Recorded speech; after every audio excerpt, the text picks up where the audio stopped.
रामचरितमानस बालकांड हिंदी में सुनिए।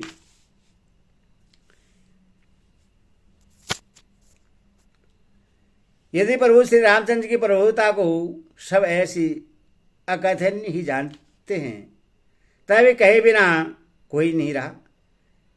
इसमें वेद ने ऐसा कारण बताया है कि भजन का प्रभाव बहुत तरह से कहा गया है।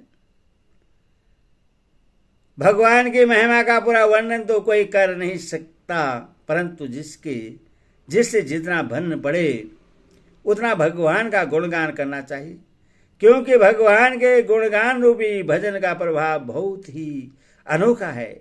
उसका नाना प्रकार से शास्त्रों में वर्णन है।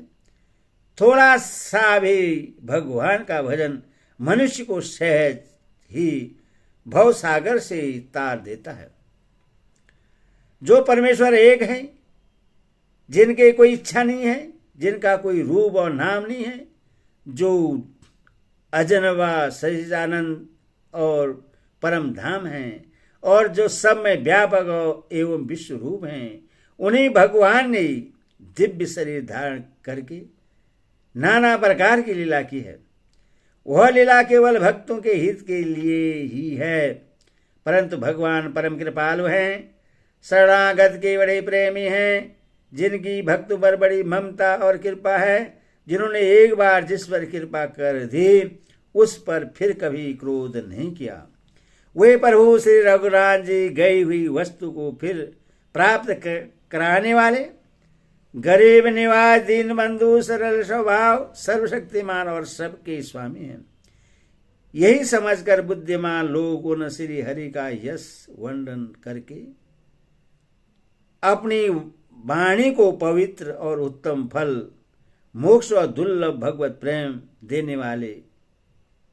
देने वाली बताते हैं।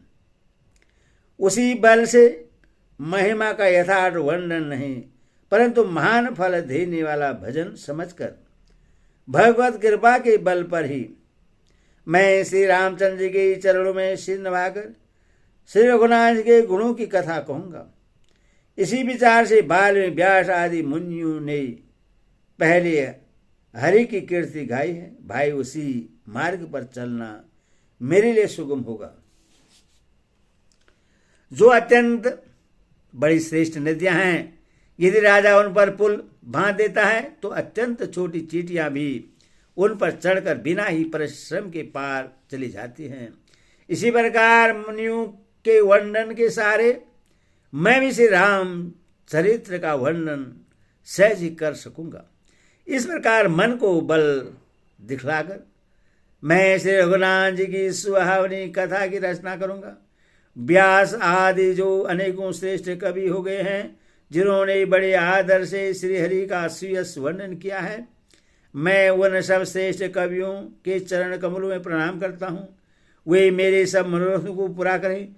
कलयुग के भी उन कवियों को मैं प्रणाम करता हूँ, जिन्होंने श्री रघुनाथ जी के गुण समूह का वर्णन किया है। जो बड़े बुद्धिमान प्राकृत कवि हैं, जिन्होंने भाषा में हरिचरित्र का वर्णन किया है, जो ऐसे कवि पहले हो चुके हैं, जो इस समय वर्तमान हैं और आगे होंगे, उन सबको मैं सारा कपट त्याग कर प्रणाम करता हूँ। आप सब प्रश्न होकर यह वरदान दीजिए कि साधु समाज में मेरी कविता का सम्मान हो, क्योंकि बुद्धिमान लोग जिस कविता का आदर नहीं करते, मूर्ख कवि ही उसकी रचना का व्यर्थ परिश्रम करते हैं। कीर्ति, कविता और संपत्ति वही उत्तम है जो गंगा जी की तरह सबका हित करने वाली हो। श्री राम जी की कीर्ति तो बड़ी सुंदर, सबका अनंत कल्याण करने वाली ही है, परंतु मेरी कविता भद्दी है और असामंजस्य है, अर्थात इन दोनों का मेल नहीं मिलता। इसी से मुझे चिंता है।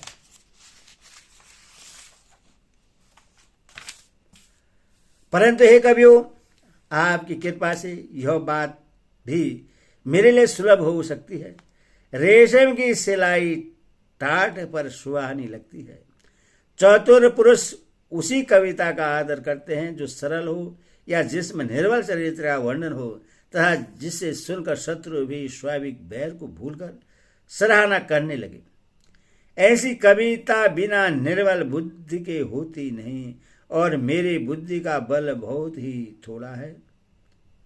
इसीलिए बार बार निहोरा करता हूं कि हे कवियों, आप कृपा करें जिससे मैं हरियश का वर्णन कर सकूं।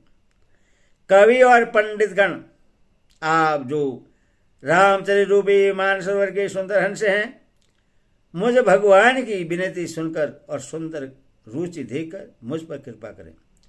मैं उन वाल्मीकि मुनि के चरण कमलों की वंदना करता हूं जिन्होंने रामायण की रचना की है, जो खर राक्षस के शहीद होने पर भी खर कठोर से विपरीत बड़ी कोमल और सुंदर हैं, तथा जो दूषण राक्षस शहीद होने पर भी दूषण अर्थात दोष से रहित हैं।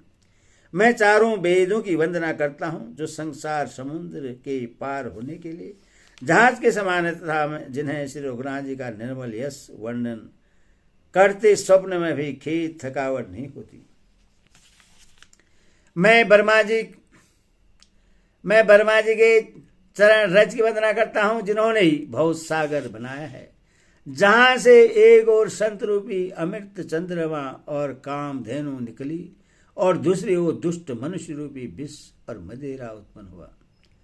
देवता ब्राह्मण पंडित ग्राही इन सब के चरणों की वंदना करके हाथ जोड़कर कहता हूं कि आप प्रसन्न होकर मेरे सारे सुंदर मनोरथ को पूरा करें। फिर मैं सरस्वती जी और देव नदी गंगा जी की वंदना करता हूं। दोनों पवित्र और मनोहर चरित्र वाली हैं। एक गंगा जी स्नान करने और जल पीने से पापों को हरती है और दूसरी सरस्वती जी गुण और यश कहने और सुनने से अज्ञान का नाश कर देती है।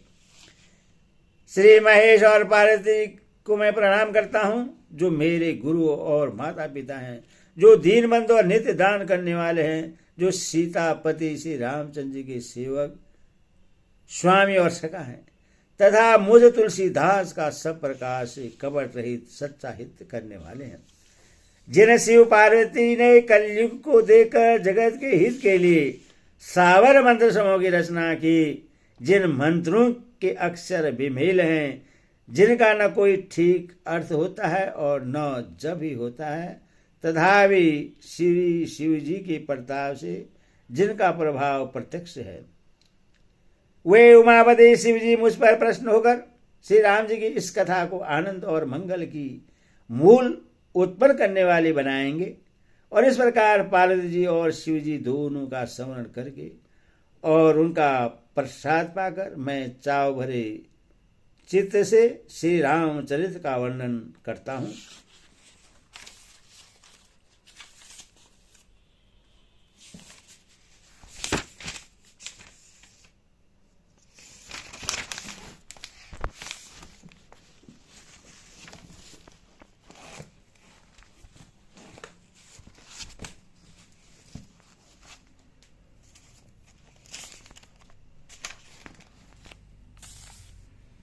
मेरी कविता श्री शिव जी की कृपा से ऐसी सुशोभित होगी जैसे तारागणों के सहित चंद्रमा के साथ रात्रि सुशोभित होती है। जो इस कथा को प्रेम सहित एवं सावधानी के साथ समझ बूझ कर कहेंगे सुनेंगे, वे कलयुग के पापों से रहित और सुंदर कल्याण के भागी होकर श्री रामचंद्र के चरणों के प्रेमी बन जाएंगे। यदि मुझ पर शिवजी और पार्वती जी का स्वप्न में भी सच में प्रसन्नता हो तो मैंने इस भाषा कविता का जो प्रभाव कहा है वह सब सच हो। मैं अति पवित्र श्री अयोध्यापुरी और कलयुग के पापों का नाश करने वाली श्री सरयू नदी की वंदना करता हूँ। फिर अवधपुरी के उन नर नारियों को प्रणाम करता हूँ जिन पर प्रभु श्री रामचंद्र जी की ममता थोड़ी नहीं अर्थात बहुत है। उन्होंने अपनी पुरी में रहने वाले सीता जी की निंदा करने वाले धोबी और उसके समर्थक पूर्व नर नारियों के पाप समूह को नाश कर उनको शोक रहित बनाकर अपने लोक धाम में बसा दिया। मैं कौशल्या रूपी पूर्व दिशा की वंदना करता हूँ जिसकी कीर्ति समस्त संसार में फैल रही है।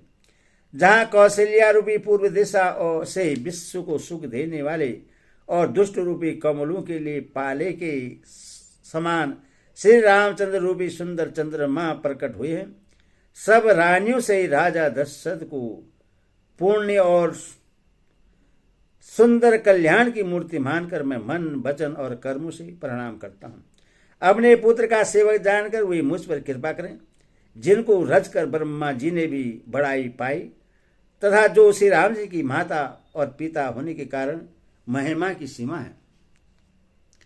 मैं अवध के राजा दशरथ जी की वंदना करता हूँ, जिनका श्री राम जी के चरणों में सच्चा प्रेम था, जिन्होंने दीन दयालु प्रभु के बिछोड़ते ही अपने प्यारे शरीर को मामूली तिनके की तरह त्याग दिया। मैं परिवार से राजा जनक जी को प्रणाम करता हूँ, जिनका श्री राम जी के चरणों में गूढ़ प्रेम था, जिसको उन्होंने योग और भोग में छिपा रखा था, परंतु श्री रामचंद्र जी को देखते ही वह प्रकट हो गया। भाइयों में सबसे पहले मैं भरत जी के चरणों की वंदना करता हूँ, जिनका नियम और व्रत वर्णन नहीं किया जा सकता और तथा जिनका मन श्री राम जी के चरण कमलों के भौरों की तरह लुभाया हुआ है, कभी उनके पास नहीं छोड़ता। मैं श्री लक्ष्मण जी के चरण कमलों को प्रणाम करता हूँ, जो शीतल सुंदर भक्त को सुख देने वाले हैं।